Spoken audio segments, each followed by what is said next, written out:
Ok, buenas tardes. Vamos a empezar ahora la segunda parte de esta conferencia, las redes intelectuales y movimientos estudiantiles de Latinoamérica.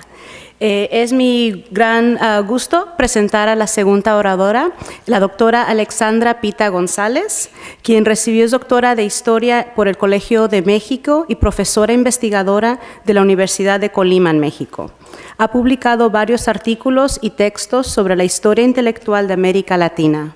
Su libro, La Unión Latinoamericana y el Boletín Renovación, Redes Intelectuales y Revistas Culturales, recibió mención de honor en el premio Pensamiento de América Leopoldo Sea, edición 2008-2009, otorgado por el Instituto Panamericano de Geografía e Historia. Por favor, démosles la bienvenida a la doctora Alexandra Pita González.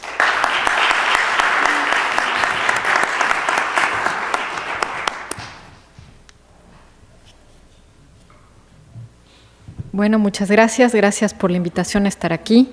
La verdad es que es un gusto estar en Nueva York y además estar con ustedes para poder hablar de nuestra América Latina. Le agradezco mucho a Luis y a Alex Yepes, pero no sé, a él no lo conozco, ha de estar por ahí. Todos los gestos y las atenciones que han tenido. Como ustedes saben, el motivo de esta reunión, lo que nos pidieron que habláramos, era sobre redes intelectuales y movimientos estudiantiles en América Latina. Específicamente que nos centráramos en un periodo de tiempo que abarcaba una larga temporalidad que va desde fines del siglo XIX hasta fines de la década de 1920.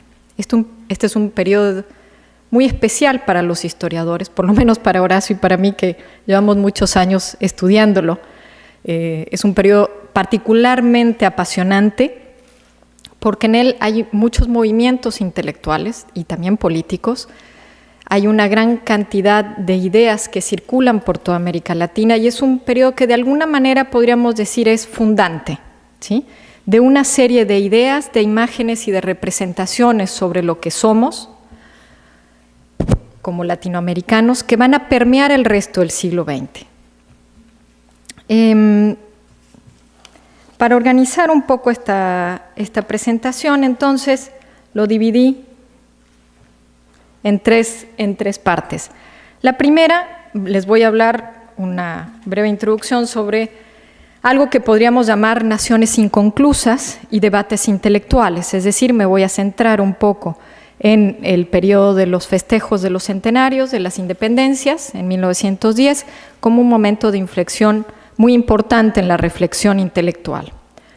Una segunda parte en la cual vamos a ver es cómo este proceso va a devenir en una serie de cambios sociales, al cual denominé ideales nuevos, reformismo y antiimperialismo, que es cuando vamos a entrar realmente en el periodo propiamente que quedó mi colega, sobre los estudiantes, y una tercera y última parte que es cuando vamos realmente a entrar en materia, a hablar sobre la Unión Latinoamericana y el Boletín Renovación, que es este último emprendimiento que hace ingenieros en esta meteórica carrera intelectual, que muere ingenieros y sin embargo su proyecto, su ambicioso proyecto, le sobrevive y continúa todavía un par de años más hasta que fenece en 1930.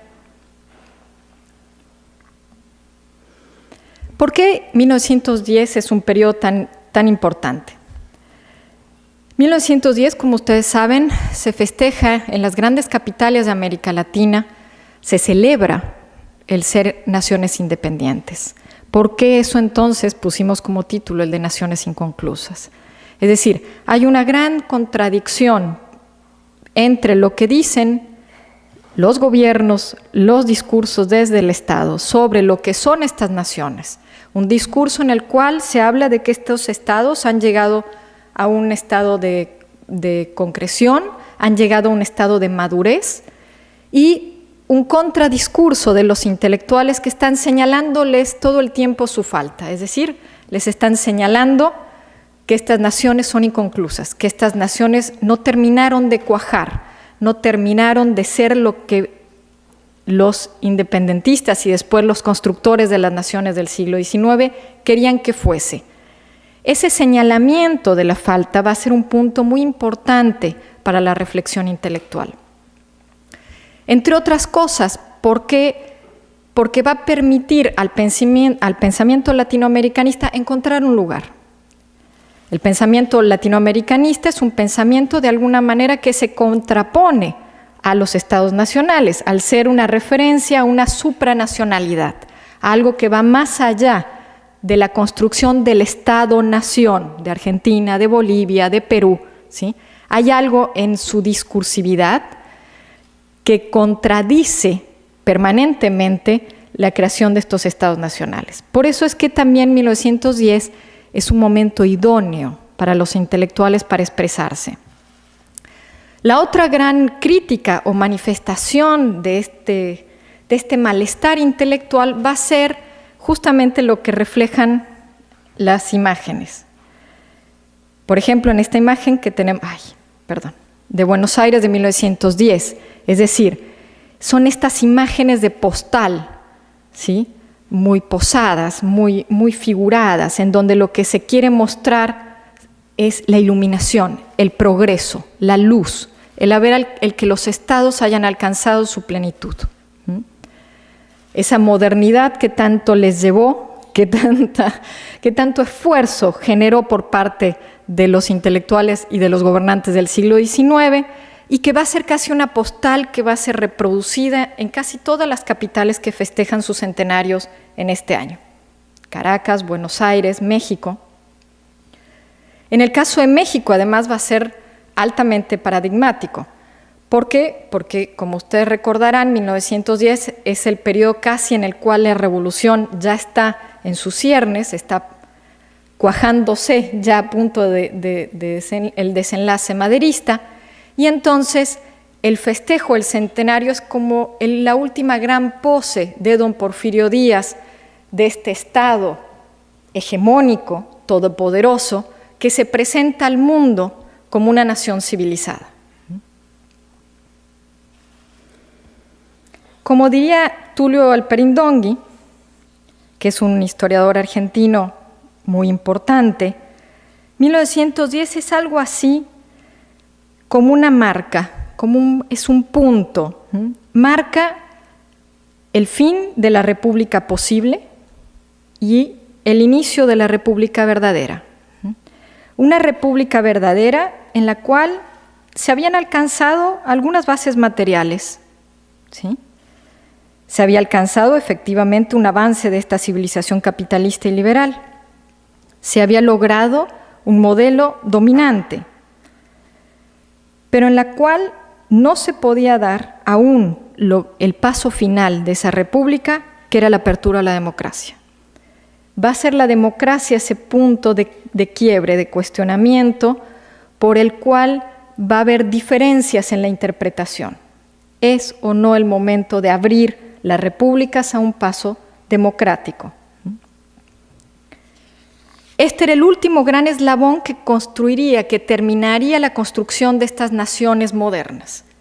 Y va a ser el más conflictivo, obviamente, y fracasado.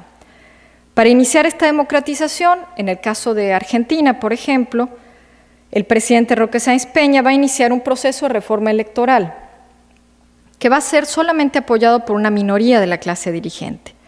Este proceso va a tener muchas personas a favor y en contra. Sin embargo, va a llevar a un cambio efectivo, que es que un nuevo partido, que es el Partido Radical, va a llegar al poder en 1916. ¿Por qué es importante para nosotros hacer relación a esto? Porque sin ese cambio de contexto político, el movimiento universitario de reforma posiblemente no habría tenido lugar y no habría tenido sobre todo el apoyo que va a tener en una primera instancia por parte del gobierno nacional. Cabe señalar algo que es interesante en torno a esta democratización. El momento en que América Latina entra en este cuestionamiento sobre esta última fase de la República es el momento en el que Europa en realidad está saliendo de este cuestionamiento. ¿Por qué? Porque Europa está viendo al contrario, ya está demasiado próxima a la Primera Guerra. y lo que está viendo es que esta era industrial jamás va a eliminar a la era militar y que la era militar va a terminar ganando. En América Latina, en cambio, este proceso de democratización estaba recién por iniciar y a través de él los intelectuales van a encontrar un nuevo lugar desde donde posicionarse. Es un lugar distinto al que habían tenido a fines del siglo XIX sobre todo. Es un lugar que recuerda más al poder o al posicionamiento de los intelectuales en el caso de Argentina, de los intelectuales de la generación del 37, cuando llegan al poder, claro, no cuando son exiliados por el rosismo. Y entre estos intelectuales, obviamente, va a estar José Ingenieros.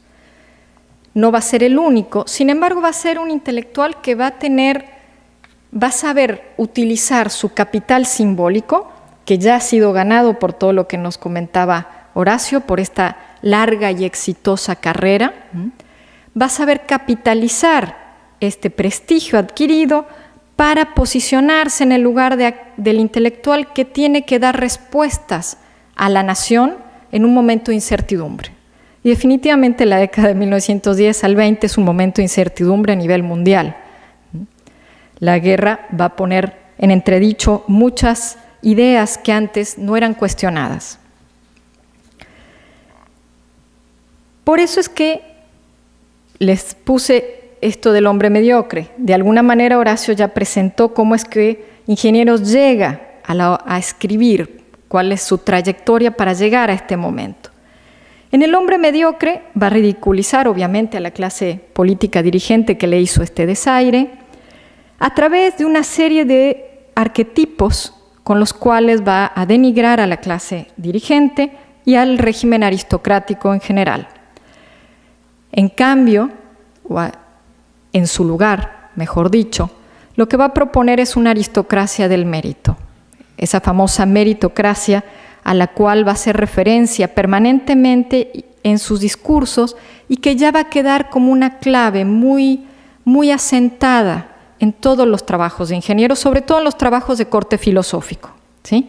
Obviamente aquellos escritos que va a seguir realizando, porque Ingenieros jamás deja de escribir sobre ciencia, hasta el último momento sigue escribiendo sobre este tema, pero en casi todos sus otros textos, que son de carácter más filosófico, esta marca de la aristocracia del mérito ya no va a desaparecer, este carácter de la élite. ¿Sí? Como ustedes verán por el índice, ya habla del intelectual, ¿sí? Pero desde una posición todavía crítica, pero sobre todo habla de esta meritocracia, la cual va a asimilar con la juventud. Esta es una de las tantas frases, pero es interesante porque el libro está escrito de alguna manera para ser recitado, es decir, su formato es una frase tras otra, cada una de ellas con mayor ímpetu, y de hecho tuvo éxito en eso, es decir, los jóvenes reformistas recuerdan posteriormente que ellos repetían de memoria las frases como estas del libro del hombre mediocre, y que eso de alguna manera y que eso los había inspirado profundamente. En esta otra imagen, por ejemplo, es una caricatura que hacen sobre Ingenieros y su representación del hombre mediocre, en el cual está midiendo el cráneo, al buen estilo de la antropología que nace en el siglo XIX para medir al otro, al africano, aquel desconocido, y demostrar a través de su fisionomía que era inferior. Con este libro, Ingenieros va a clausurar su carrera como intelectual integrado a esta élite de la República posible para pasar a un otro lugar de intelectual en esta República verdadera. En este otro lugar, en realidad, él va a crear su lugar. La élite ya no se lo va a dar. En este lugar se va a convertir en una especie de francotirador, en el cual se posiciona estratégicamente en lugares desde donde los cuales puede lanzar sus ideas a manera de dardos, para recriminarle a la nación una y otra vez aquello que está dejando de lado.